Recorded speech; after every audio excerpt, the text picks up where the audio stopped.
Présente, je suis Jacqueline Essiomlé. Est-ce que vous m'entendez tous? Un pouce à l'écrit pour ceux qui viennent de nous rejoindre. Merci à vous d'être là. Alors, je suis Jacqueline Essiomlé, je suis juriste. Parallèlement, je suis entrepreneur, mais une très jeune entrepreneur, je tiens à le préciser. J'ai créé l'entreprise Solaya Agency, je l'ai créée récemment avec un siège au Togo et en enregistrement ici en France. Le thème d'aujourd'hui, c'est la place de la femme dans la sphère digitale. Quel bilan et quelle perspective? Alors, pourquoi ce sujet? Pourquoi discuter de ce thème aujourd'hui? C'est parce que dans notre entendement, en voyant vos parcours, on s'imagine que la femme occupe une place prépondérante dans la sphère digitale aujourd'hui. D'après mes recherches, je suis allée fouiner un peu pour savoir, d'après les chiffres, quelle est la place, quelle est notre place dans la sphère digitale. Et il est ressorti que selon les Nations Unies, 3,7 milliards de femmes et de filles ne sont pas connectées à Internet, ce qui réduit leur accès aux services en ligne.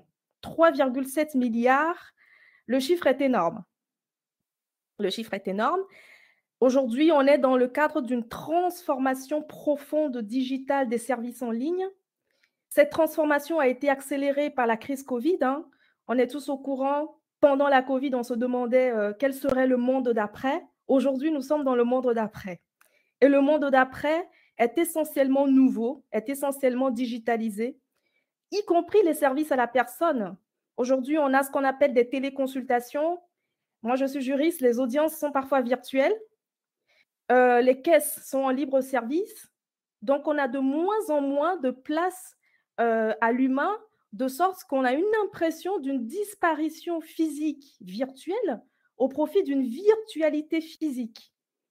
On a tendance à, il y a une tendance de la présence du virtuel dans nos vies un peu plus que le physique, et surtout dans nos activités, dans nos interactions humaines. La preuve, c'est que cette conférence se tient en ligne et non pas en présentiel. Donc, aujourd'hui, tous ces services de tout ordre qui vont jusqu'aux services de base et qui sont de plus en plus digitalisés posent des questions, notamment des questions d'accessibilité de certains services qui, malheureusement, génèrent une grande inégalité quant à l'accès de ces services à certaines couches qui sont déjà fragilisées par le manque d'éducation et le manque de formation, alors même qu'on sait que l'accès au digital et par le digital requiert certaines bases de connaissances dont les bénéficiaires, les intéressés, ne disposent pas nécessairement. Donc, selon les chiffres de Focus 2030, qui étaient réalisés au cours du Forum Égalité sur les technologies et innovations au service de l'égalité entre les femmes et les hommes, il ressort que moins de 30% des chercheurs dans le monde sont des femmes. Moins de 30%. Et les hommes ont environ 4 fois plus de chances que les femmes d'être dotés de compétences avancées, comme par exemple la programmation. Donc pourquoi? Pourquoi les femmes n'ont pas de place dans la sphère digitale? Pourquoi on retrouve de moins en moins les femmes dans la sphère digitale, alors même que les Nations Unies et l'ensemble de l'opinion comptent justement sur la digitalisation pour accélérer l'égalité entre les hommes et les femmes? Donc, c'est à cette question que nous allons répondre, c'est à cette question que nous allons établir un bilan et éventuellement imaginer des perspectives par laquelle on peut penser à une certaine parité entre les hommes et les femmes grâce au digital. Et pour discuter de cette question-là, nous avons dans notre panel Madame Djenebou Mariko, si je ne me trompe, Madame Nadège Kofi, Madame Aminata Konate Bouné, Madame Leila Ben Youssef, Madame Mariam Karmi Diarra, Madame Awa Idrissa Ali et Madame Asma Lamesh Mendjeli. Tous des entrepreneurs et des femmes de médias qui vont nous entretenir sur cette thématique. Donc, avant de commencer, je vous laisse vous présenter, chers panélistes, à commencer par Madame Aminata Konebouné.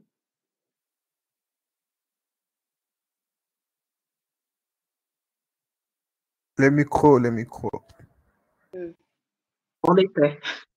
Bonjour Jacqueline, bonjour à toutes les Bonjour. panélistes et bonjour à nos chers auditeurs. Je remercie le cluster de nous permettre de nous exprimer sur cette question ô combien importante et symbolique. Alors, je suis Madame Konaté Aminata Bouné. Je suis franco-malienne, donc de la diaspora malienne de France, cadre de l'éducation nationale, entrepreneur puisque j'ai ma boîte de consulting en Afrique de l'Ouest et basée à Bamako. Et je suis également présente dans le milieu associatif sur toutes les questions d'éducation, de leadership féminin par l'émancipation et par l'économie et surtout sur les questions d'agroécologie également, parce que je considère que la santé est dans l'assiette. Voilà pour la présentation et je terminerai par dire que je suis maman de 4 enfants. Je crois que c'est le métier le plus important de ma vie.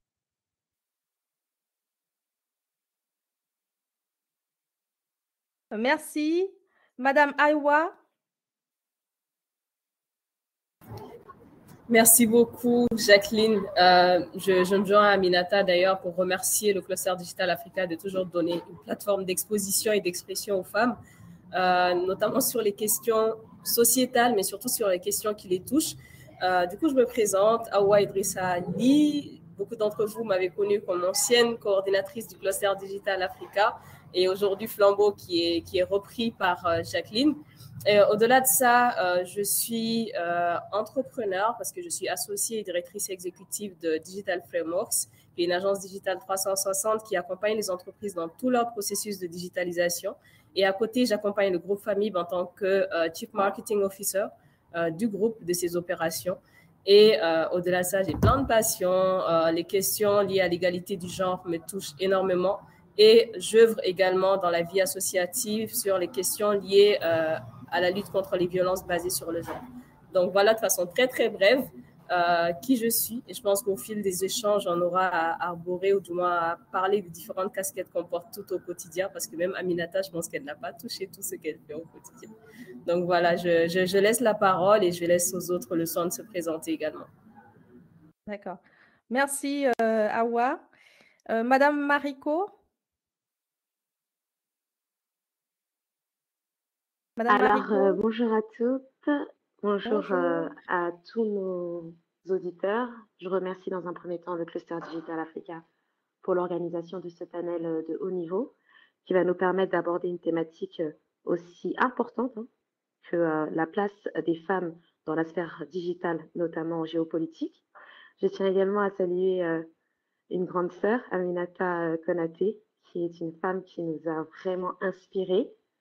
Et voir qu'aujourd'hui, je peux être dans un webinaire avec elle. Je ne sais même pas si je vais pouvoir parler correctement. Vraiment, c'est un honneur. Et merci à toutes les participants de ces panels. Donc, pour me présenter, je suis Djenebou Mariko. Je suis biologiste de formation, plus précisément biochimiste spécialisée en détection, biochimiste spécialisée en analyse et contrôle des industries cosmétiques, pharmaceutiques et agroalimentaires.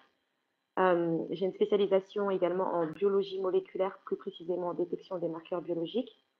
Donc, j'étais dans un premier temps directrice d'un laboratoire privé au Mali avant de faire une reconversion professionnelle vers les métiers de la communication et du digital en devenant dans un premier temps directrice d'une grande entreprise de cosmétiques, à savoir Fair & White à Bamako. Puis en m'orientant vers la communication et en gérant la communication de plusieurs grandes entreprises au Mali, pour me citer Choprette, Baramuso, qui est le plus grand groupe agroalimentaire aujourd'hui en Afrique de l'Ouest. Et suite à cela, j'ai également une carrière dans l'audiovisuel, vu que j'ai à mon effectif 6 ans d'expérience en tant que présentatrice télé, à la tête de mon programme Femmes Capables, qui depuis 6 ans fait la promotion des femmes au parcours impressionnant.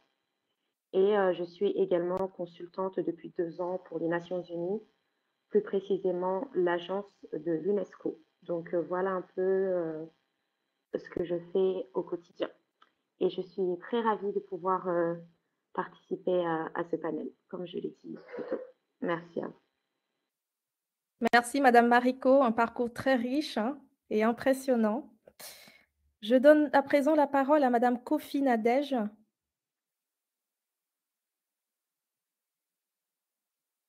Madame Kofi.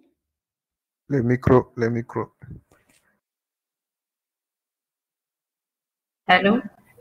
Oui, Madame Kofi. Oui, vous m'entendez?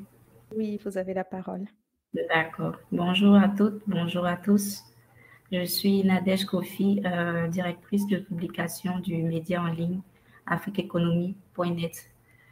Ivoirienne, je suis aussi au niveau d'un autre domaine, je suis consultante en communication pour des institutions.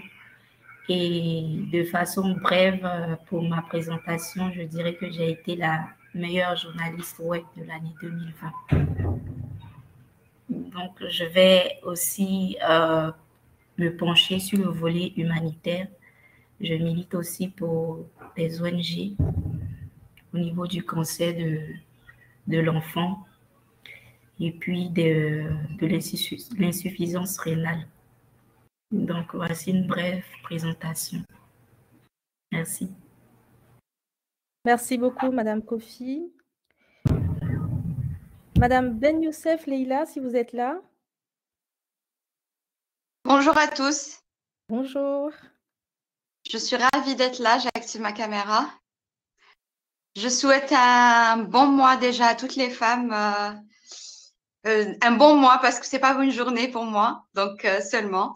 Donc je suis Leila Ben Youssef, la fondatrice de la startup Kiddy Sortie, spécialisée dans le divertissement des enfants. Donc on accompagne des parents via une plateforme e-commerce à sortir leurs enfants à travers la digitalisation des lieux de loisirs, notamment. Je suis la lauréate du programme Women in Africa Initiative 2020, primée femme innovante algérienne en 2021 et récemment lauréate de She Wins Arabia, qui récompense les 100 femmes dans la région MENA pour leurs activités et la participation au développement de l'écosystème technologique. Et je suis ravie d'être là. Merci. Madame Diarra Karmi Mariam, si vous êtes là. Bonjour à tous. Bonjour. Je réponds au nom de Mariam Karim Diarra. Je suis la directrice déléguée d'Union Global Academy, qui est une université qui propose des formations hybrides, c'est-à-dire en présentiel et en ligne. Je suis également jeune auteure. J'ai écrit mon tout premier ouvrage sur la drogue en milieu jeune. Donc, je suis engagée pour la lutte contre la consommation de la drogue au Mali. Donc, en gros, c'est ce que j'ai à dire sur moi. Et je suis très contente d'être parmi vous aujourd'hui pour ce panel sur la place de la femme dans la sphère digitale. Merci. Merci beaucoup, Madame Diarra. Et pour finir, Madame Manjeli Lamesh Asma. Alors, Asma avait signalé son absence. Je vous avais notifié ça via WhatsApp qu'elle a un Ah, du coup, c'est Madame Sarah Sassi qui est parmi nous? Oui. Ah, très bien. Voilà. J'ai interverti. Donc, Madame Sarah Sassi, vous avez la parole.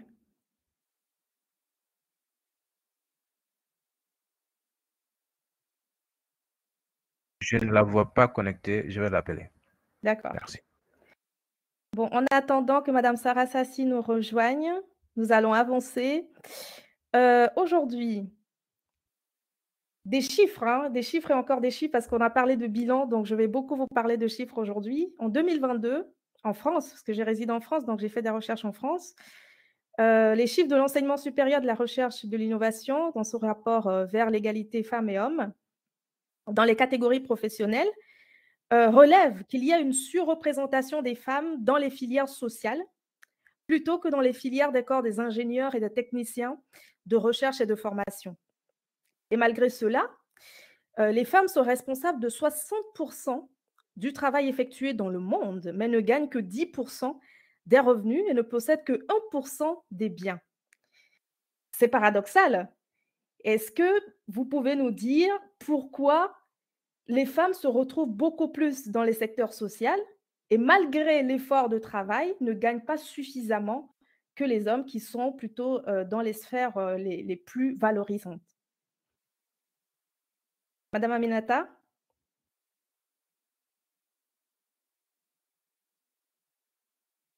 Alors, par rapport à cette question, moi, j'aimerais faire juste un bref petit historique. Déjà, commencer par revenir sur cette journée qui est la journée de la femme, pour rappeler que c'est une journée de lutte pour nos droits et que justement, ce que vous évoquez là à l'instant, ce sont toutes ces discriminations, toutes ces stigmatisations et toutes ces choses auxquelles les femmes sont confrontées alors qu'elles ne devraient pas. Ce que vous dites là est une réalité, mais on ne peut pas comprendre ces choses-là tant qu'on ne fait pas le bilan de ce qui s'est passé et tant qu'on ne revient pas à la genèse des choses. Au départ, quand l'informatique est arrivée dans les années 40-50, il était dit que c'était un des secteurs les plus mixtes, parce qu'à cette époque-là, justement, les femmes étaient présentes. Elles étaient présentes dans ce secteur, c'était nouveau, donc on leur accordait encore cette place, on leur permettait encore d'être présentes. Lorsque les choses ont commencé à évoluer et que l'informatique a commencé à rentrer dans les maisons et qu'on a commencé à comprendre que justement l'informatique devenait assez importante, donc trop important pour rester juste une histoire de femmes, on a commencé à tenir des propos assez misogynes en disant si une femme arrive à coder, c'est qu'un homme peut forcément l'utiliser. Et tout de suite, il a commencé à avoir une diminution des femmes dans les métiers de l'informatique. Quand on revient, par exemple, aux années 2010, il est dit, par exemple, que dans les filières S, les filières scientifiques, les filles étaient présentes dans les filières scientifiques. Simplement, pour aller vers les métiers de l'informatique, et ben là, tout de suite, on avait une chute du niveau des filles. Et moi qui suis également dans le secteur de l'éducation nationale, moi, je pointe vraiment du doigt l'éducation nationale et les familles. Parce que dans l'éducation, justement, qui est inculquée aux filles, on nous montre que les filles, elles doivent jouer à la poupée, elles doivent pouvoir soigner des bobos, mais quand on rentre dans des affaires comme des choses qu'on va utiliser, qui sont des choses du quotidien dont on a besoin, c'est aux hommes de créer ces choses-là, et c'est aux hommes de nous montrer comment faire pour les utiliser. Donc, on avait plus tendance à dire aux filles, allez plutôt vers les filières littéraires. Je ne dénigre absolument pas les filières littéraires parce que je suis issue d'un milieu littéraire, mais on avait tendance à envoyer les filles justement vers les milieux sanitaires, les milieux littéraires et tout ce qui était scientifique après le bac, c'était plus des hommes qu'on voyait, plus des jeunes garçons et ça c'était lié à la fois à l'éducation mais également au secteur scolaire qui orientait de manière très insidieuse les jeunes filles vers des secteurs et les jeunes garçons vers d'autres secteurs. Voilà un petit peu la première réponse que je peux apporter, moi, à cette question qui a été posée. Mais il est important de savoir qu'au départ, les femmes étaient présentes dans le secteur de l'informatique. Merci beaucoup, Madame Aminata. C'est intéressant de savoir de connaître l'historique, la genèse même de la présence des femmes dans la digitalisation. Et en fait, dans plusieurs domaines, cette pratique revient généralement dans plusieurs domaines. Dès qu'il y a une nouvelle filière, on retrouve les femmes en avant et une fois que cette filière est développée et qu'elle est prête, on va dire, prête à manger, les femmes reculent au profit des hommes. Alors, est-ce que ce sont les femmes qui reculent ou est-ce qu'elles ne prennent pas suffisamment de place pour s'imposer? C'est là est toute la question. Je retourne la même question à Madame Ben Youssef. Merci pour cette question pertinente et pour l'intervention de Madame Aminata. Je voulais juste rebondir sur l'éducation, justement, moi qui suis dans le secteur des enfants. Et je vous donne comme exemple, quand on fait des initiations à la robotique, c'est les parents généralement qui nous disent « Ah non, ça sera pour mon garçon, pas pour ma fille ». Donc, il y a une grande influence des parents. Et on a beau sensibiliser en disant ça, et pourtant, quand un papa voit le résultat de sa fille qui fabrique un robot, il est 10 fois plus fier.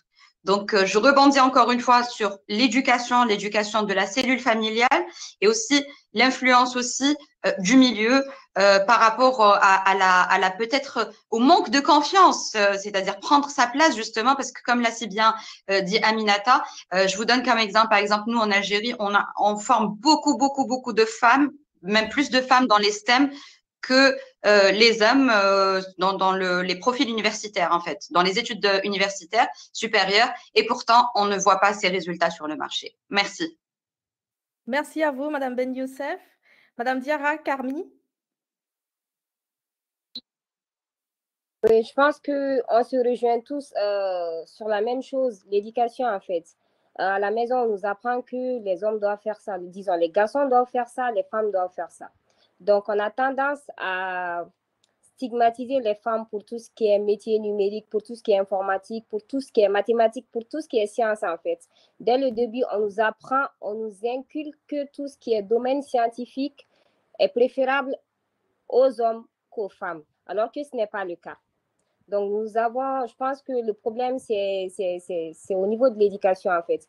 On nous éduque, on est tous d'accord sur la même chose, hein, l'éducation, en fait. On nous éduque à comprendre que les matières scientifiques, tout ce qui est filière scientifique, c'est pour les hommes. Je vais parler de mon exemple. Je suis passée par là, en fait.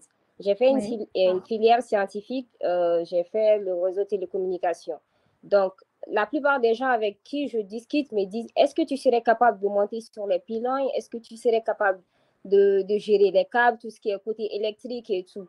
Je pense que depuis là, on me fait savoir qu'il y a un truc qui n'est pas fait pour moi. Alors, quand je décide de faire une filière, ça veut dire que j'en suis capable. Je peux le faire. Donc, je pense que l'éducation joue beaucoup dans cette histoire. Très bien. Madame Awa, quel est votre avis sur la question? Moi, je pense que je vais peut-être rejoindre un peu ce que les autres ont dit. Je vais peut-être rajouter aussi le contexte social.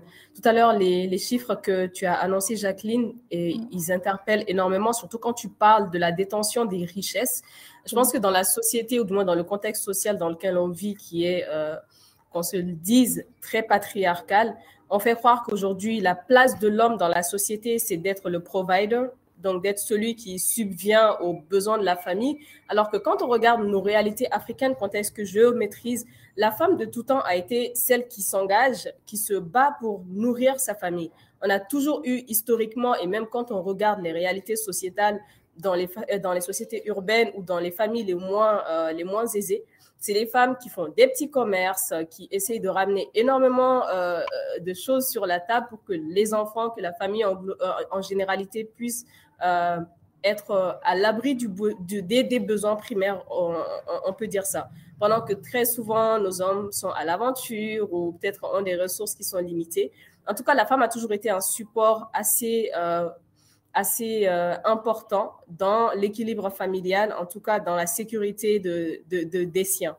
Maintenant, aujourd'hui, ce stigma qui est là, OK, vous les femmes, on doit prendre soin de vous et nous les hommes, on doit être ceux qui doivent mettre la nourriture sur la table, qui est là et qui est quand même différent de la réalité qu'on vit, fait en sorte qu'aujourd'hui, même dans le système RH, dans le système de recrutement, ce qui est parfois géré en majorité par les hommes, on peut le constater, on se dit, OK, à compétence égale, un homme mérite d'avoir plus de gains que la femme parce que quelque part, l'homme a plus de responsabilités sociétales que la femme.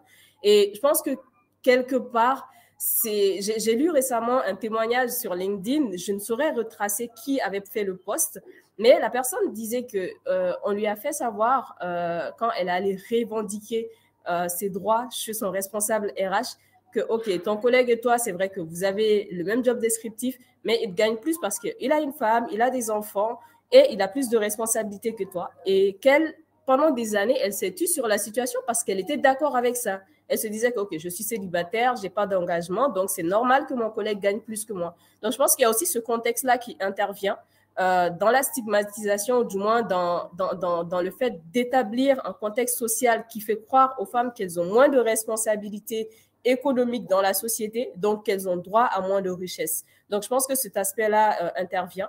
Maintenant, toujours dans le contexte de l'éducation, je pense qu'il y a aussi le problème d'orientation et de représentation qui se pose. C'est vrai que de plus en plus de femmes s'engagent dans ces domaines-là, elles brillent dans ces domaines-là, mais pendant des décennies, des années, des siècles, les prouesses des femmes étaient mises hors de la lumière. Du moins, il n'y avait pas de torche braquée sur les réalisations féminines, ce qui faisait que nos sœurs, nous-mêmes, on n'avait pas de représentation.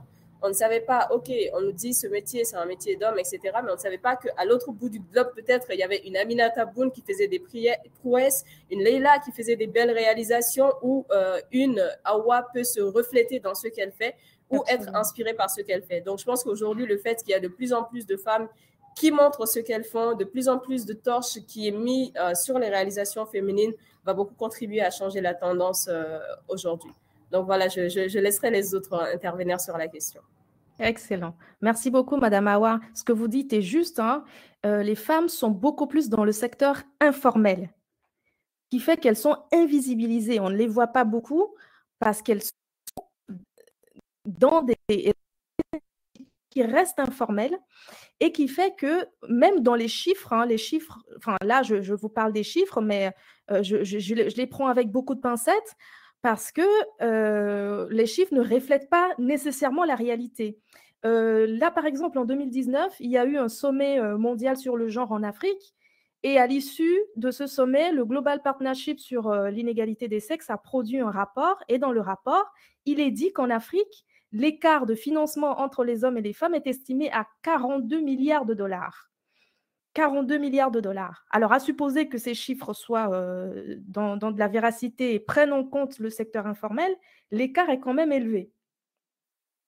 Donc, on voit bien que les hommes occupent une place prépondérante, enfin, au-delà même de la question du digital. La place de la femme, elle n'est pas celle qu'on imagine être aujourd'hui encore dans la sphère décisionnelle ou dans la sphère professionnelle. Pour finir, alors si je me trompe, il y avait Madame Mengeli. Oh non, Madame Sarah, si elle est revenue. Non?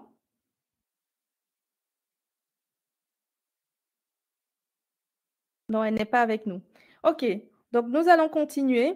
Merci pour toutes vos interventions. J'avais dit qu'on allait faire 1 heure. Là, il est 16h26. On va faire un deuxième tour avec une question qui va être adressée aux femmes de médias, mais pas que.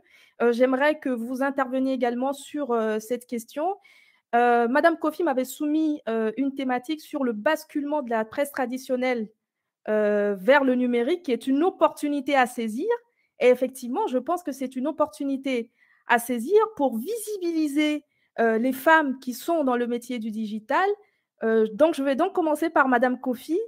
En quoi les femmes de médias aujourd'hui qui peuvent se positionner sur le digital peuvent contribuer à visibiliser les femmes qui travaillent dans le digital, les femmes qui sont positionnées dans la sphère du digital, comment les femmes de médias peuvent aujourd'hui les visibiliser?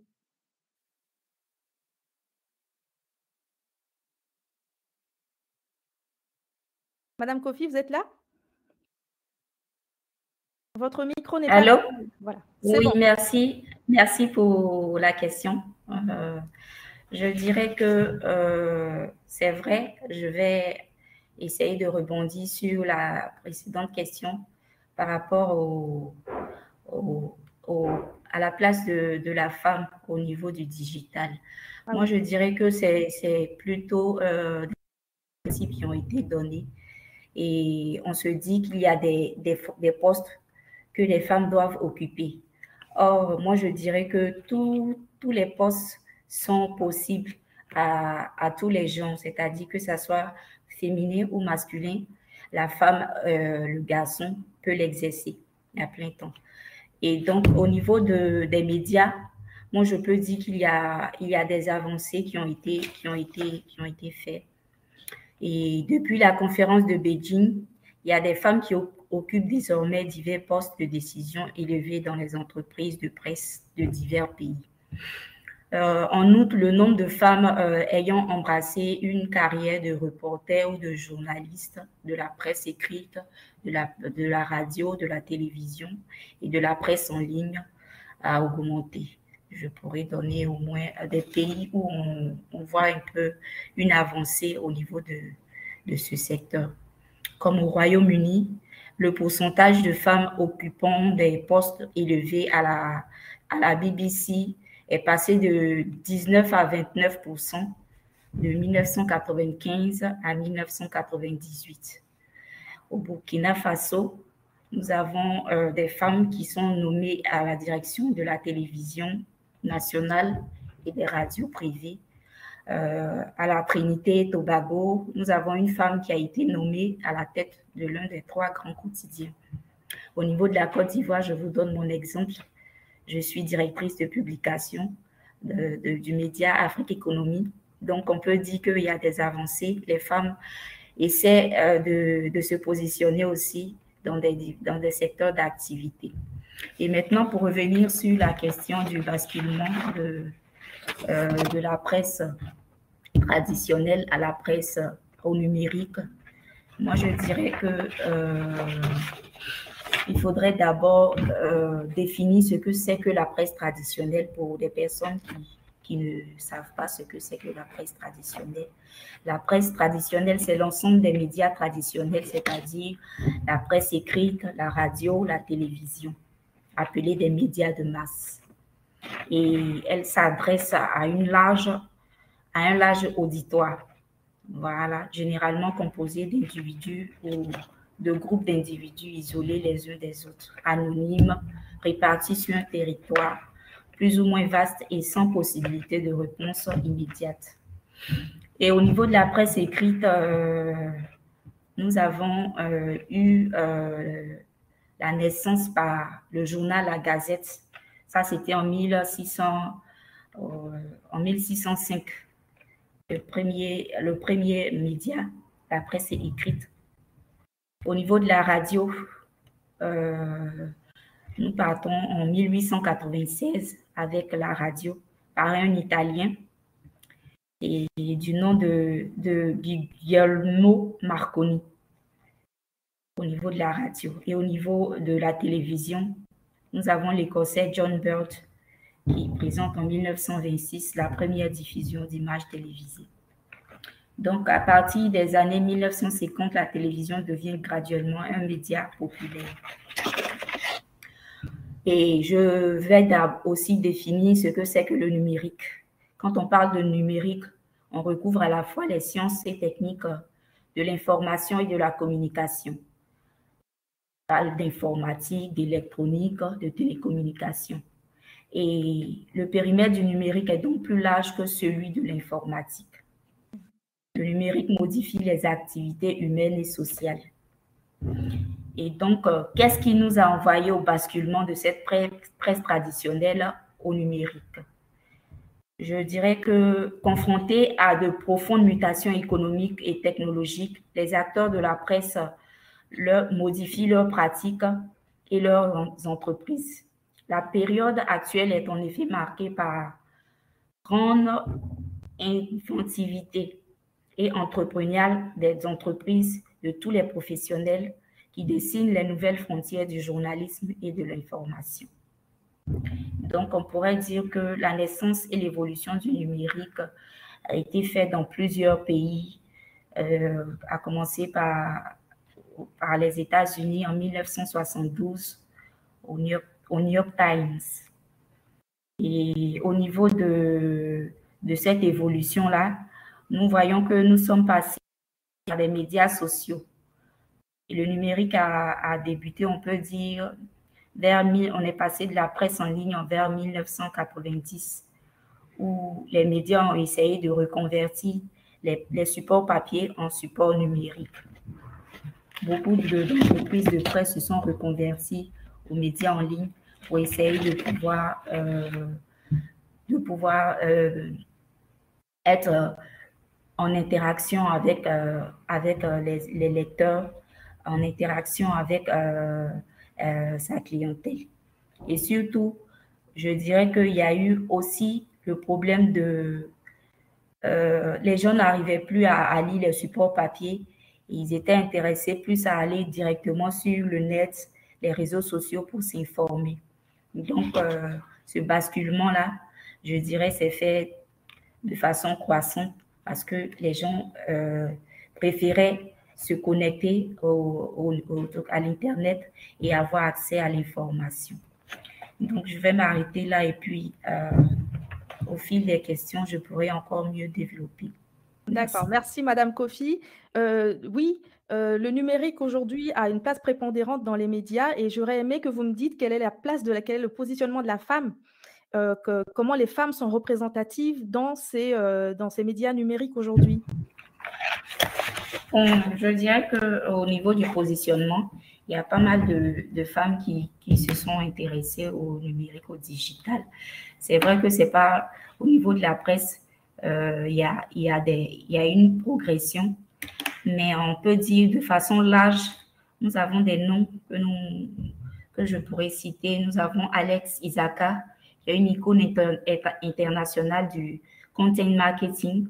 Elle a évolué chez PayPal et Salesforce.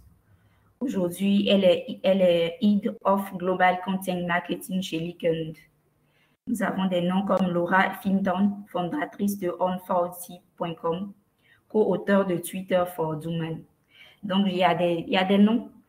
Voilà, donc je dirais que c'est à nous de pouvoir, il faut avoir la volonté, il faut oser. Donc, en tant que femme, moi, je dirais que c'est à nous de pouvoir se positionner. On n'a pas à aller demander, mais c'est à nous. C'est à nous de prendre la place qu'il nous faut, même dans le secteur du numérique. Mais là, je suis tombée sur un rapport du Global Media Monitoring Project qui estime qu'il y a 67 ans d'écart moyen entre les sexes dans les médias d'information traditionnels. Donc, comme vous voulez de l'expliquer tout à l'heure, les médias d'information traditionnels, on a 67 ans d'écart. Donc, est-ce que la presse numérique ne pourrait pas accélérer la réduction de cet écart? Et c'est là que je donnerai la parole à Madame Marico. Madame Marico, si vous êtes avec nous. Alors oui, merci beaucoup pour la question. Je vais néanmoins revenir sur la première question vu que je n'avais pas eu la parole. Oui. Concernant le positionnement des femmes au niveau des filières scientifiques. Et il faut savoir que comme on est Cluster Digital Africa, je vais un peu me positionner sur des statistiques africaines, notamment au Mali. Au Mali, il y a seulement 20% de scientifiques sur toute la population.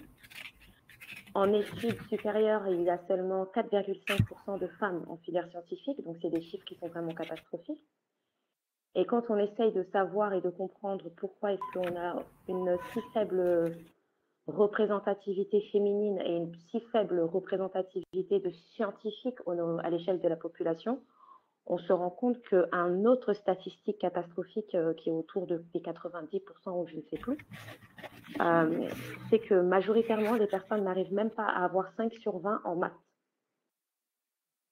Donc, je pense qu'on a beaucoup de personnes qui sont dans le domaine de l'éducation dans ce webinaire, avec une jeunesse qui n'arrive pas à dépasser 5 sur 20 en maths en Afrique, avec un pourcentage de réussite au bac dans nos pays africains qui est autour des 10%, parce que je pense qu'on a la diaspora qui est bien représentée dans ce webinaire, mais il faut qu'on parle des statistiques africains parce qu'en fait, en réalité, ils sont réels et ils sont vraiment inquiétants et ils doivent refléter en fait, nos discours et nos politiques d'action. Dans le sens où aujourd'hui en Afrique, le taux de réussite au bac, il ne dépasse pas 30% en Afrique de l'Ouest. Je pense qu'il y a peut-être des pays, on a la Côte d'Ivoire qui est là, donc peut-être que ça peut un peu changer, mais on a vraiment un problème au niveau de la qualité du système éducatif qui, même au niveau des littéraires, laisse à désirer, donc à plus forte raison, s'orienter vers des filières scientifiques. Il y a un défaut de formateurs, c'est-à-dire qu'on manque d'enseignants dans les filières scientifiques. Et quand on parle de numérique, on parle de mathématiques, on parle d'informatique, on parle de sciences. Aujourd'hui, il y a beaucoup de femmes qui veulent s'orienter vers des métiers comme la cosmétique parce qu'ils voient les Kylie Jenner faire des glosses, mais les Kylie Jenner travaillent avec des laboratoires de recherche et développement. Ce n'est pas elles qui fabriquent leurs cosmétiques, c'est des laboratoires qui fabriquent leurs cosmétiques. Donc, je pense qu'au fond, il y a un problème de communication autour des filières scientifiques. Et également, on a une jeunesse qui veut s'orienter vers la facilité. En effet, la littérature laisse, on va dire, une grande marge de manœuvre à l'esprit et à la créativité, alors que la science, c'est quelque chose d'exact. Quand on vous dit de développer un logiciel, il n'y a pas de Platon, il n'y a pas de philosophie, c'est vous codez et c'est quelque chose d'exact et vous devez apprendre, vous devez faire du par cœur. Et les jeunes aujourd'hui veulent s'orienter vers des filières simples, mais pourtant ils veulent aussi faire des métiers compliqués et avoir des bons salaires. Au niveau de la rentabilité financière, il faut savoir que les filières scientifiques sont très rentables. Ça aussi, il faut que ça ressorte. Un scientifique, c'est très rentable. Ça veut dire que vous ne pouvez pas être scientifique et prétendre avoir un salaire, je ne sais pas comment dire, mais bon, on va dire que les salaires au niveau des filières scientifiques est quand même à un certain niveau. Par contre, en Afrique, ce n'est pas forcément le cas parce que les filières scientifiques ne sont pas développées jusqu'à un certain niveau. Pour revenir également à un autre statistique qui est très important, c'est que 62% de la population au Mali ne sait pas effectuer une recherche sur Internet. Donc, quand on parle du numérique et qu'on parle de la femme dans la sphère digitale, c'est de savoir pour qui. Vu qu'on a un pourcentage de 62% dans un pays comme le Mali, où il y a des personnes qui ne savent pas faire une recherche sur Internet. Donc, voilà un peu les différentes problématiques qu'on rencontre. Il y a vraiment un problème au niveau de la promotion des filières scientifiques et des success stories. C'est pour cela que moi, j'ai bien insisté à préciser que je suis scientifique de formation, donc j'ai eu un parcours scientifique en France. Et c'est possible, en fait. Il faut juste y croire et il faut juste se dire que les sciences, c'est comprendre son environnement, c'est comprendre qu'on a un métier en tête et qu'on ne peut pas faire de l'à peu près, on ne peut pas s'asseoir et faire du savon, se dire à la tête d'une filière de cosmétiques quand vous n'êtes pas scientifique, parce que vous contribuez à mettre la vie des personnes en danger. Absolument. Il y a des personnes qui étudient pendant 8 ans comment faire des cosmétiques. Enfin bon, pour revenir à la question qui concernait les médias et le digital. Oui. Je pense qu'à l'heure actuelle, on n'a pas vraiment, en tout cas au Mali, parce que je parle pour le Mali, de médias féminins pleinement numériques. Moi, je suis une femme de médias, mais je suis à la télé. On a des web médias, et là encore, c'est très difficile de faire la différence entre les vrais médias professionnels qui donnent des vraies informations, des médias personnels, on va dire, des personnes qui donnent des informations à partir de leur compte qu'ils ont décidé de transformer en un média, mais qui n'est pas un média reconnu par les autorités de la communication de nos différents pays.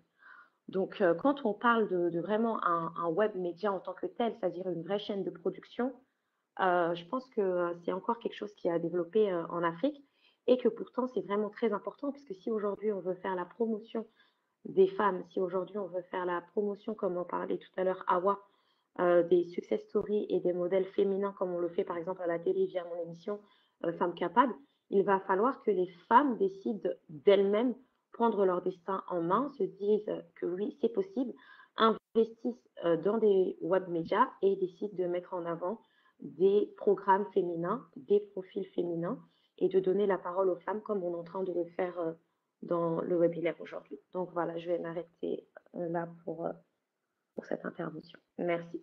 Très bien, merci beaucoup. Est-ce que parmi les panélistes, il y en a qui voudraient rebondir sur la question des médias en l'occurrence, et après nous ouvrirons le débat au public. Oui, Madame Aminata. Oui, pour rebondir sur la question des médias, en fait, tout ce qui a été dit, moi je souscris à tout ce qui a été dit. Il y a un problème d'éducation, d'orientation, mais à un moment donné, il faut choisir d'être leader. Si on choisit d'être leader, on va à la pêche aux informations. Aujourd'hui, certes, pour prendre l'exemple de l'Afrique, on est dans un continent où le taux d'alphabétisation est moindre, mais paradoxalement, on est aussi dans le continent qui se veut être l'un des plus connectés aujourd'hui, avec une intelligence intuitive qui permet justement à des générations qui sont des générations un peu plus âgées que les nôtres d'être bancarisées par exemple, ou de pouvoir réseauter avec leur téléphone, et aussi aux femmes d'être compétitives à travers le web parce qu'elles ont cette intelligence intuitive et qu'elles arrivent justement à l'utiliser. Donc c'est sur ça qu'il faut qu'on surfe. Moi je crois qu'aujourd'hui, on n'est pas obligé d'utiliser les mêmes canaux que les anciennes puissances, je veux dire. Ce sont des pays alphabétisés avec leur schéma d'éducation. Aujourd'hui, il faut qu'on ait notre propre schéma d'éducation africain, en tenant compte des réalités africaines. C'est-à-dire qu'il faut qu'on puisse accompagner la personne qui n'est pas alphabétisée à aller vers le numérique et celle qui est déjà alphabétisée à pouvoir justement se perfectionner pour pouvoir être compétitive avec des personnes qui ont exactement le même niveau d'instruction qu'elles ont. Et ça, je crois que c'est aussi ce qu'on est en train de faire aujourd'hui. Modestement, Nadège n'a pas beaucoup parlé de son média Afrique Économie, mais à travers Afrique Économie, elle fait la promotion justement de celle que nous sommes.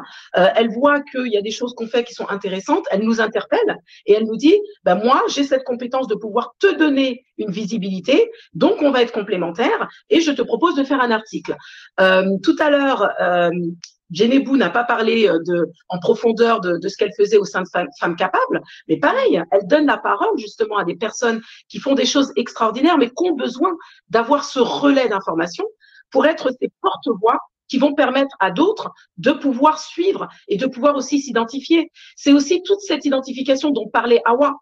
Et je crois qu'aujourd'hui, certes, en Afrique, on a du retard sur certaines choses, mais sur la sphère de la digitalisation et du numérique, on avance quand même pas mal. Maintenant, il faut qu'on avance avec nos réalités africaines. Et ça, ce qui est certain et ce qui est indéniable, c'est que de toute façon, on ne peut pas faire l'impasse sur l'éducation.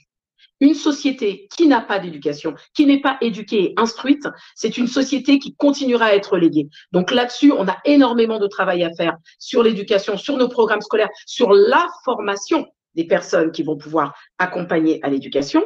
Mais on a aussi des success stories avec des femmes qui font des choses très intéressantes.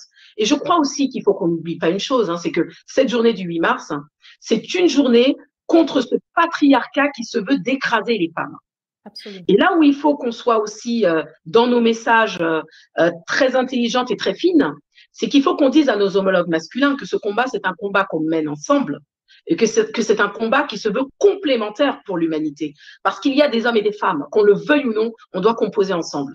Donc laisser un pan de la société aussi important que sont les femmes, c'est considérer que la société ne pourra pas avancer. Si les hommes arrivent à le comprendre, eh ben, on pourra avancer ensemble. Oui, on aura de la compétition, mais avant d'arriver à la compétition, il faut qu'on arrive à rééquilibrer un peu les choses et ensuite on oubliera le genre et on ira vers une compétitivité beaucoup plus constructive. Voilà ce que je voulais rajouter par rapport aux médias.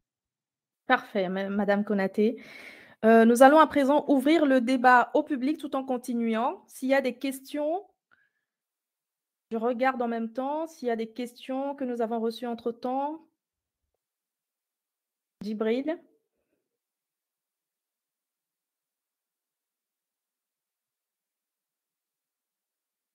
On n'a pas de questions pour l'instant.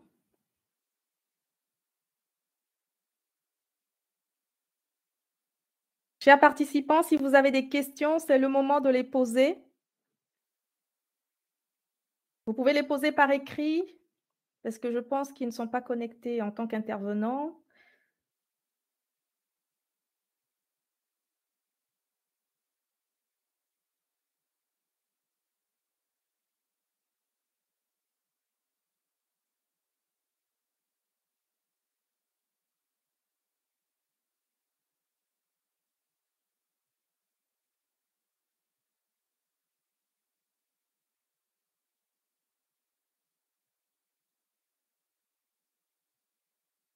Alors voilà, j'ai perdu les écrits parce que je suis partie. Chers participants, si vous avez des questions, n'hésitez pas à les poser. En attendant, hop, me revoilà. Je vous ai perdu.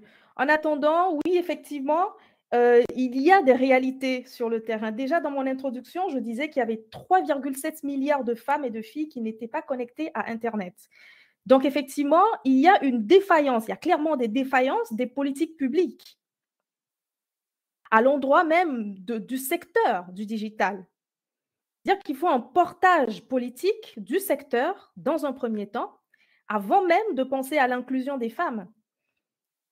Donc, cette défaillance, effectivement, comme l'a si bien souligné l'une des intervenantes, elle fait qu'il est quasi impossible d'inclure des femmes dans un secteur qui n'est pas formellement et qui n'est pas soutenu par les politiques publiques existantes aujourd'hui. Et merci beaucoup pour les chiffres par rapport au Mali. Alors, la difficulté que nous avons dans la diaspora, moi, je travaille beaucoup sur les chiffres. La difficulté que nous avons, c'est l'accès à l'information. C'est vraiment l'accès à l'information. Lorsque vous allez faire des recherches, vous allez sur Internet. En France, par exemple, vous allez sur Internet, vous trouvez les chiffres que vous voulez assez facilement. Mais quand ça concerne l'Afrique, c'est quasi impossible de trouver les chiffres sur Internet. Donc, parfois, nous sommes démunis nous-mêmes quant à apporter des solutions sans pouvoir trouver les chiffres qu'il faut pour apporter des solutions adéquates. Donc, ça, c'est des difficultés que nous rencontrons. J'espère qu'au niveau du cluster, parce que tout ce que développe le cluster, j'ai tendance à croire que ça va porter aussi cette dimension statistique qui manque cruellement et qui font que les actions que nous avons envie de poser, nous ne les posons pas sereinement parce que justement, il y a un manque de données. Et la donnée est très importante dans l'activation d'une solution. La donnée est extrêmement importante. Je ne sais pas si vous avez quelque chose à dire par rapport à cela, à l'absence de données. Oui, en fait, il existe des données en Afrique, hein. Il y a des institutions Oui, qui sont carrément en charge de produire oui, des statistiques à l'échelle africaine. oui. Il y a Mais c'est également leur l'Organisation accessibilité. des Nations Unies. Il y a également les différentes agences des Nations Unies Oui, qui, en partenariat avec les gouvernements africains, produisent environ chaque année des statistiques. Il y a également aussi, surtout, le site des Nations Unies oui. qui, lors Que nous exploitons de beaucoup. chaque journée importante, comme le 8 mars, hein, qui, Oui, comme l'a oui. si bien rappelé Aminata, Mhm. est la journée de lutte à la base, hein, pour les droits des femmes. Il y a également des statistiques qui sont mises en avant à chaque journée internationale au niveau de chaque agence dans le secteur de la communication. On fait l'effort de communiquer sur les statistiques. Maintenant, la question, c'est de savoir, mais est-ce que ces statistiques intéressent? C'est ça la question. Est-ce que ces statistiques-là intéressent? Est-ce que ces statistiques sont le centre d'intérêt des personnes? C'est là où se pose toute la question. Et comme vous l'avez dit tout à l'heure, je pense que c'est très important en tant que femme. Je pense que sur cette table, on a toute de l'influence. Oui. C'est de comprendre que grâce à l'outil du numérique et à la sphère digitale, nous sommes toutes des femmes de pouvoir. Quand on passe un message qui est important, ce message, il passe. Ce message, il est regardé. Ce message, il est suivi. Vous savez, quand j'entends des femmes, peu importe, hein, toutes les femmes qui sont dans ce panel, moi, j'ai des frissons, en fait. Parce que ce que vous dites, c'est tellement édifiant que ça me réconforte dans mon métier de femme de média, de pouvoir vous écouter. Moi, je suis passionnée de vous écouter. Je pense que Nadège dira la même chose. Oui. C'est que toutes les femmes doivent avoir confiance en elles, prendre leur téléphone aujourd'hui grâce à la sphère digitale, prendre le téléphone, oser s'exprimer. On le voit aujourd'hui avec ce qui s'est passé avec nos confrères africains en Tunisie, grâce aux mobilisations dans différents pays, en Guinée, en Côte d'Ivoire. Moi, par exemple, au Mali, on a pu rapatrier la semaine dernière plus de 150 personnes de Tunisie. Donc, ça veut dire que nous, en tant que femmes aujourd'hui, avec le courage, avec le cran de ne pas se dire, de ne pas se soucier de quand dit-on, des critiques, des insultes, des hommes, parce que les hommes, ils sont là, oui, hein. Les hommes, comme elle a dit Aminata, ils ont du mal à comprendre qu'on doit travailler ensemble et qu'on a été créés pour vivre ensemble en communauté. Sans craindre tout cela, en se positionnant en tant qu'actrice du développement de nos sociétés et non pas en tant que femme, donc en surpassant cette question de genre et en affirmant nos positions, on peut faire la différence. Et chaque femme aujourd'hui, je pense en sortant de ce webinaire, a vraiment aujourd'hui cette responsabilité-là d'utiliser son influence à son niveau, de prendre son téléphone, de faire des vidéos et de les mettre sur la sphère digitale en s'assurant bien sûr que le message soit un message de qualité.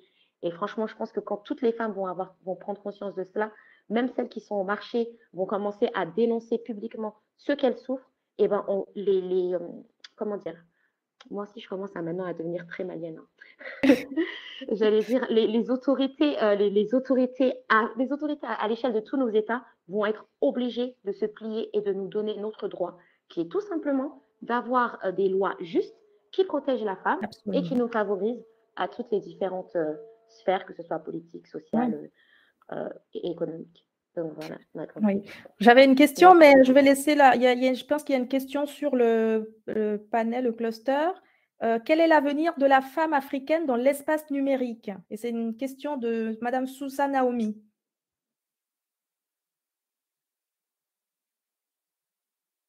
Alors, je ne sais pas si quelqu'un veut répondre, mais moi, je vais donner quand même un semblant de réponse. Oui. L'avenir de la femme dans l'espace du numérique sera ce qu'elle aura décidé, tout simplement. Que ce soit dans le numérique ou ailleurs, il n'y a pas d'horizon à ce que la femme veut faire.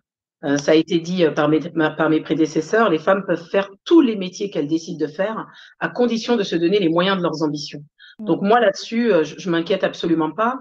Et puis aujourd'hui, force est de constater que dans l'employabilité, en tout cas dans les métiers qui emploient aujourd'hui, le numérique fait partie de ces métiers-là. Donc les femmes rentrent à pieds joints dedans et puis aujourd'hui elles excellent dedans et elles arrivent à performer dedans.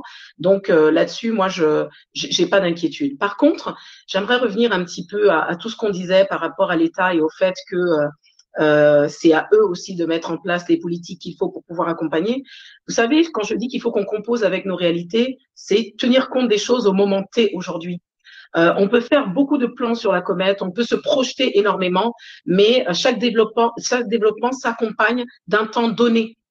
Ça ne se fait pas, ça ne se décrète pas comme ça et ça ne se fait pas du jour au lendemain.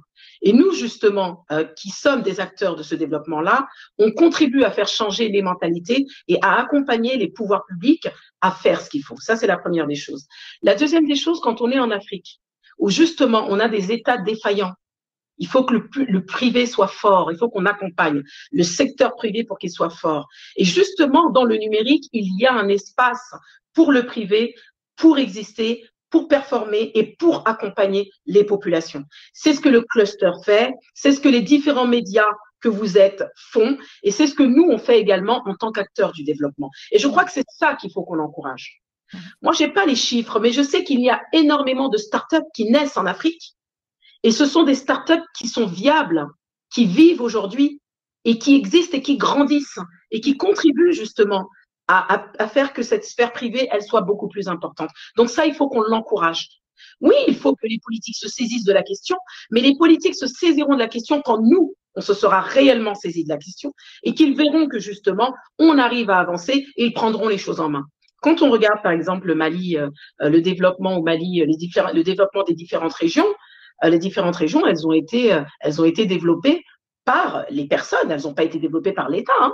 Elles ont d'abord été développées par les personnes. Ensuite, l'État a accompagné le processus. Mais quand on regarde ce que les individus ont fait, ça surpasse de loin ce que l'État a pu faire. Donc, moi, je crois qu'il faut qu'on continue dans ce schéma-là. Et aujourd'hui, on a une chance. C'est que aujourd'hui, on est à la sphère de la mondialisation, c'est-à-dire que on peut regarder ce qui se passe ailleurs, les réussites qui se passent ailleurs, pour pouvoir s'en saisir, se les approprier et partir de nos réalités endogènes. Et c'est en ça que je dis que l'Afrique fait des bons grâce au digital et au numérique. J'en veux pour preuve la période de la Covid.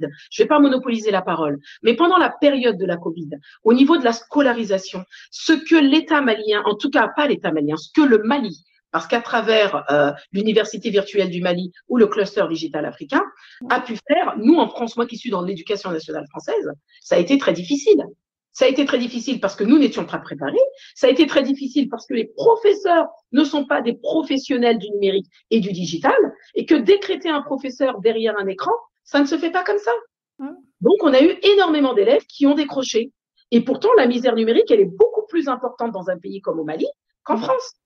Mais les Maliens se sont saisis de l'outil parce qu'ils avaient une intuitivité au niveau de la manipulation d'outils que nous, on n'avait pas forcément ici.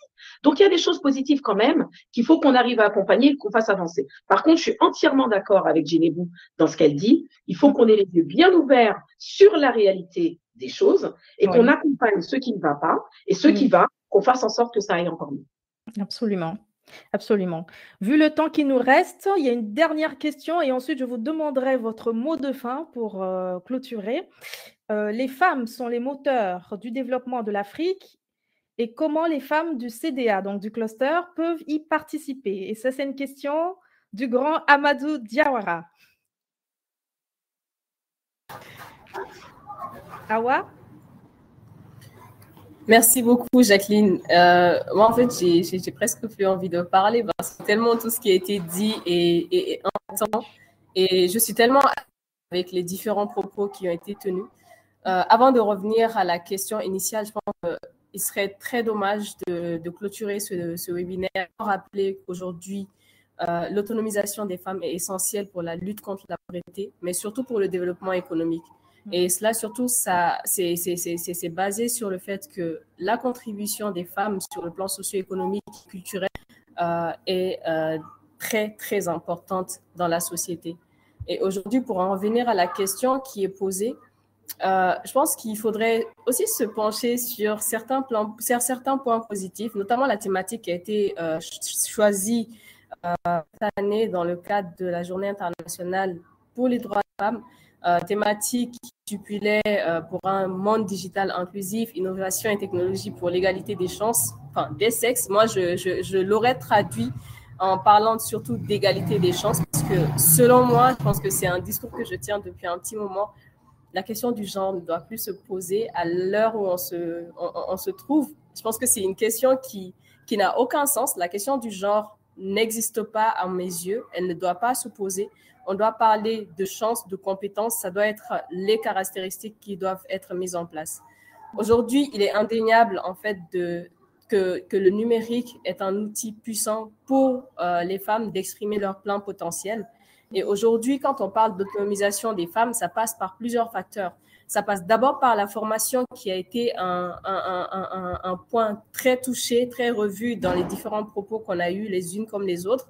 Aujourd'hui, l'accès à la formation au vu de nos sociétés, de nos réalités culturelles, sociétales, reste encore un enjeu majeur, surtout en Afrique subsaharienne où on constate plusieurs cas de mariage précoce. Souvent, ce n'est pas des mariages forcés, à ce que certaines le disent, mais nos réalités culturelles font que des femmes se marient tôt. Elles n'ont plus l'occasion de poursuivre leurs études au vu des impératifs sociaux. Il y a des championnes comme Aminata qui, au-delà de leur casquette de maman, arrivent à jouer leur casquette, à jouer de leur rôle pour impacter la société, qui arrivent à jongler avec succès, mais ce n'est pas le cas de beaucoup de personnes. Il y a beaucoup de femmes qui ont du mal à poursuivre leurs études après les grossesses, après le mariage, au vu des contraintes sociétales. Aujourd'hui, le numérique permet un accès plus libéré à la formation, à des contenus éducatifs qui permettent aux femmes de développer leur potentiel, d'avoir accès à des compétences, à embrasser de nouveaux métiers, et surtout à développer des business en ligne. Si on se réfère à certains business aujourd'hui comme le e-commerce, ça offre aux femmes plusieurs avantages, notamment tout ce qui est réduction des barrières à l'entrée, contrairement à la création d'entreprises traditionnelles, donc qui laisse aujourd'hui plus de place à ces femmes-là de démarrer une activité à des coûts plus réduits et surtout en s'adaptant à leur réalité culturelle, à leur manque de flexibilité sociétale pour pouvoir développer une activité. Et aujourd'hui, qu'on se le dise, une femme qui est autonome sur le plan financier, qui arrive à adhérer à une vision numérique et financière, qui a un accès au savoir qui est inclusif, c'est une femme qui impacte dans la société, c'est une femme qui laisse un héritage important aux autres générations. Aujourd'hui, c'est une femme qui saura dire à sa fille, OK, malgré les obstacles que la société, que nos cultures te mettent comme frein, tu peux t'en sortir, tu as des outils à ta disposition que tu peux exploiter pleinement. Et aujourd'hui, pour revenir à la question du président, comment nous, les femmes du cluster Digital Africa, on peut contribuer au développement de l'Afrique à travers la plateforme qu'on a, à travers les voix, à travers le numérique. C'est d'abord et surtout en passant par des plateaux comme celui-là, où les femmes s'expriment, où elles partagent, en passant par le partage d'expériences, le partage de connaissances, mais surtout en utilisant nos différentes compétences au service de la communauté. Aujourd'hui, Aminata qui anime un atelier avec des femmes du milieu rural en leur partageant son expertise dans le domaine de la formation, dans le domaine de l'entrepreneuriat. Djenebou qui met en lumière des femmes d'autres contrées. Mariam qui offre des formations à des femmes d'autres contrées, Nadège, etc. Leila. C'est un panel qui est là au-delà des femmes du cluster Digital Africa. Je pense qu'on a un cercle fort, on a des voix fortes et on a des messages très impactants qu'on peut passer au quotidien. Donc, je pense que l'autonomisation de la femme doit un propos important dans nos différents débats. Les moyens d'arriver à cette autonomisation doivent faire partir de nos actions collectives pour permettre à chacune de se sentir épanouie et de contribuer effectivement au développement du continent. Et je pense que quand on est actrice importante du développement, il est très, très difficile de nous ôter les droits qui sont les nôtres et de nous donner la place qu'on mérite dans la société. Donc, voilà ce que je voulais avoir comme ajout dans les propos énoncés. Et merci infiniment à toutes d'avoir partagé avec si bon cœur, d'avoir lancé des messages aussi forts. Et j'espère de tout cœur que ce message sera au-delà de ce petit salon de conférence et qu'il sera partagé et diffusé au maximum. Merci beaucoup. Merci beaucoup pour ton mot de fin. Madame Mariko Djenebou, votre mot de fin? Alors vraiment, après toutes ces interventions, je n'ai pas de mot de fin. On espère juste que ce webinaire sera à suivre, on va dire. Absolument. Et vraiment, merci. Je vais juste remercier le Cluster Digital Africa pour cette initiative. Vous remercier, vous, Jacqueline, pour la qualité de votre modération et féliciter toutes les panélistes qui ont intervenu lors de ces webinaires, ainsi que toutes les personnes qui ont pris le temps de nous suivre, en espérant que ce webinaire vous a été d'un apport constructif. Donc voilà, merci à toutes. Merci Madame Marico. Ce n'est qu'une amorce, hein. Il y aura d'autres surprises à venir. J'ai beaucoup d'idées en tête que je partagerai avec vous pour les affiner. Très rapidement, Madame Kofi Nadège, qu'est-ce que vous avez à nous dire comme mot de fin?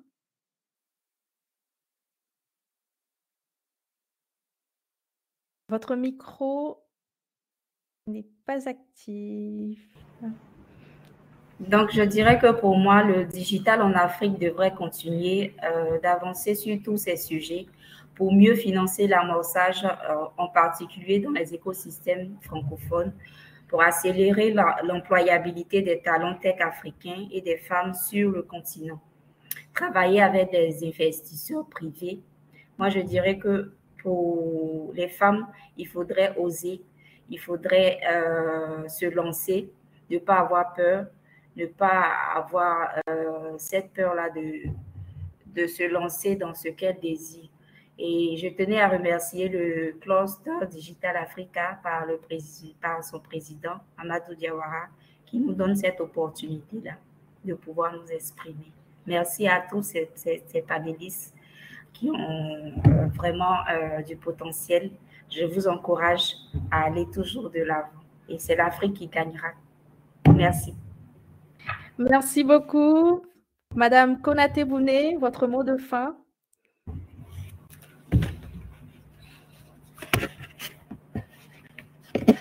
Je ne dérogerai pas à la règle de remercier le Cluster Digital Africa, Amadou. Amadou, c'est très bien qu'il représente pour moi, puisque c'est vraiment quelqu'un de très bien.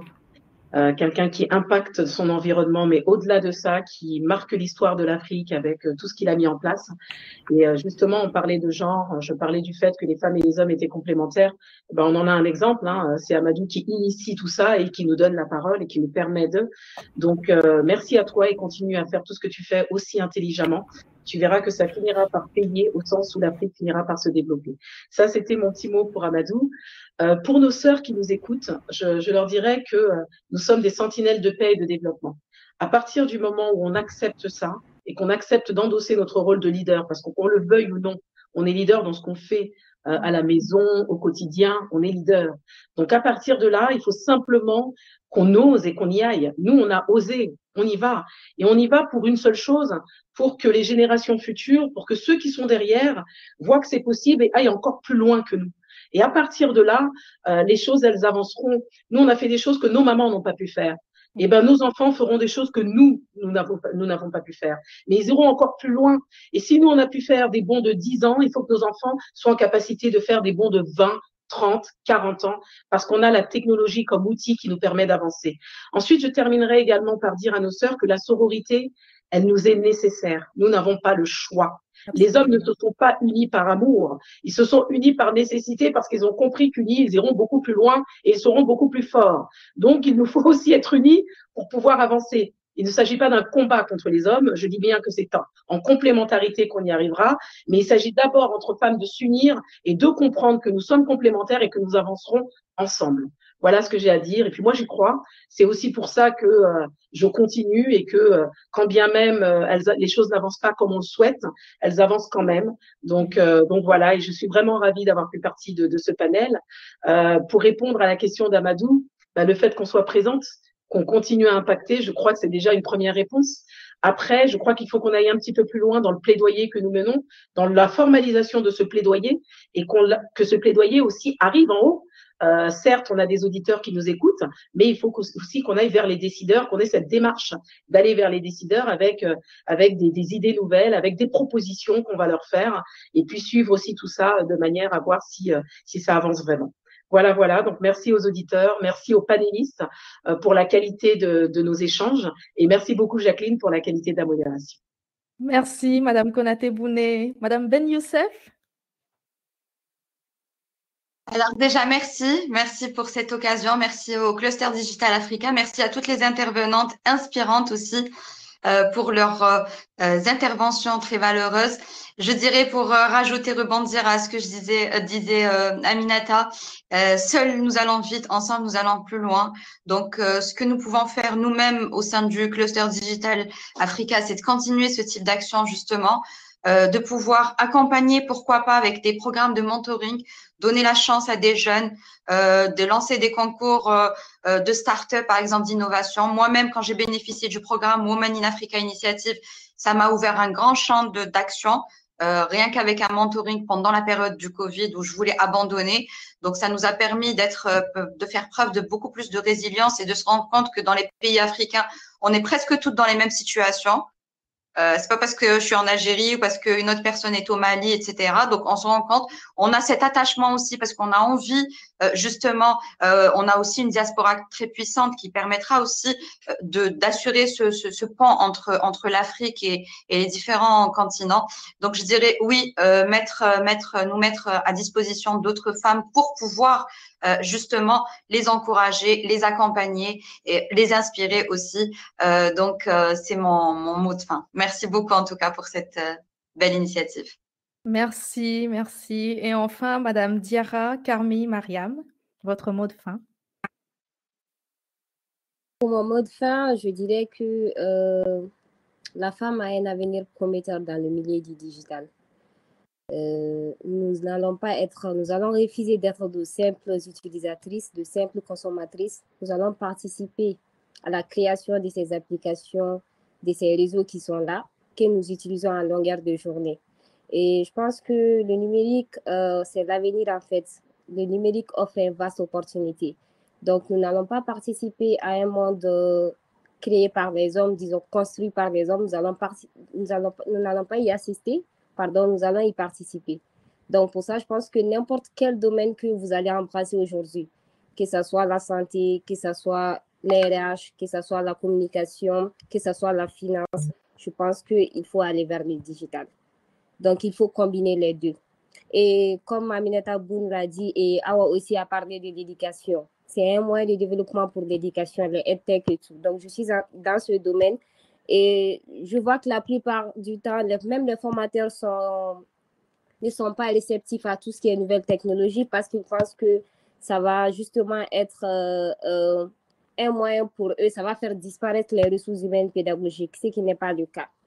Donc, c'est juste un moyen de développement, un moyen d'amélioration pour eux. Aujourd'hui, on a tellement de plateformes que nous avons au niveau de l'université virtuelle, les plateformes de visioconférence qui sont là, les plateformes éducatives, tellement de plateformes sur lesquelles les étudiants peuvent se perfectionner, peuvent apprendre plus.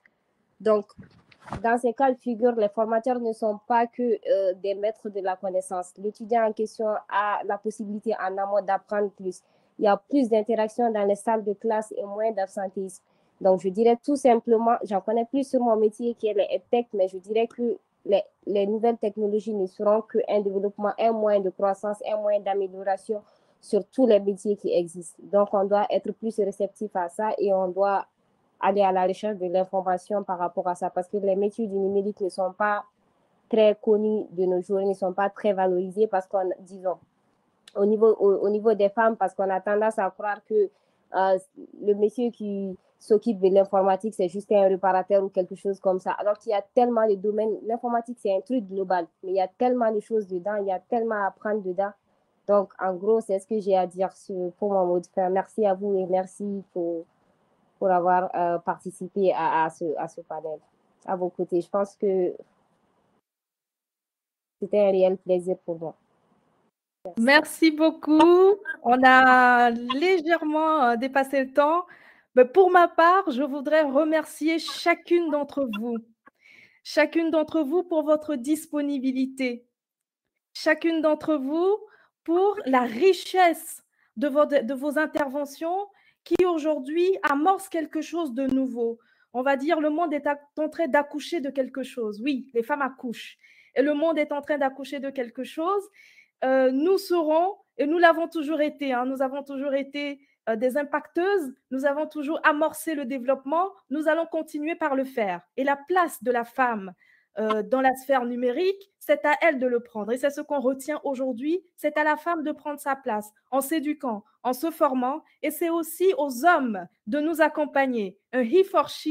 Et pour cela, je remercie Amadou Diawara qui a eu la bonne idée de me mettre à la tête en tant que coordinatrice du cluster Digital Africa. J'espère pouvoir, au cours de cette année, apporter ma petite contribution à ce cluster, structurer le cluster, mobilisez-vous les femmes, parce que vous les femmes, vous serez capables de mobiliser les hommes qui sont derrière ce cluster. Donc vous mobilisez-vous pour que vous portiez les hommes derrière ce cluster, pour emmener ce cluster au nirvana, à ce qu'il vaut véritablement, car je pense et je crois et j'en suis convaincue que le cluster va changer énormément de choses en Afrique. Mais c'est à nous de commencer, c'est à nous de mener des actions. C'est à nous d'imaginer des possibles et c'est à nous de mettre la main à la pâte pour la modeler et en faire une forme remarquable. Sur ces mots, je vous dis merci. Je dis merci à Amadou Diawara. Je remercie tous ceux qui travaillent derrière le cluster parce que ce n'est pas facile de mettre à disposition un outil aussi performant, mais de façon gratuite et accessible à tous. Je dis chapeau et bravo. Bravo et merci à tous et à toutes, à tous ceux qui nous ont écoutés, à tous les participants, tous les panélistes. Je reviendrai la prochaine fois avec des idées encore plus novatrices et j'espère que vous serez là pour nous soutenir et pour y participer. Sur ce, je vous souhaite une très belle soirée et j'espère vous revoir la prochaine fois. Au revoir. Merci beaucoup. Au revoir. Merci. Bon week-end. Au revoir à toutes. Au revoir. Au En tout revoir, cas, Amadou. peut-être appris 50 cm de plus. Merci, au revoir. Peut-être appris 50 cm de plus. Merci à vous. À très bientôt. Allez, merci infiniment. Merci, bravo. À très bientôt. Bravo.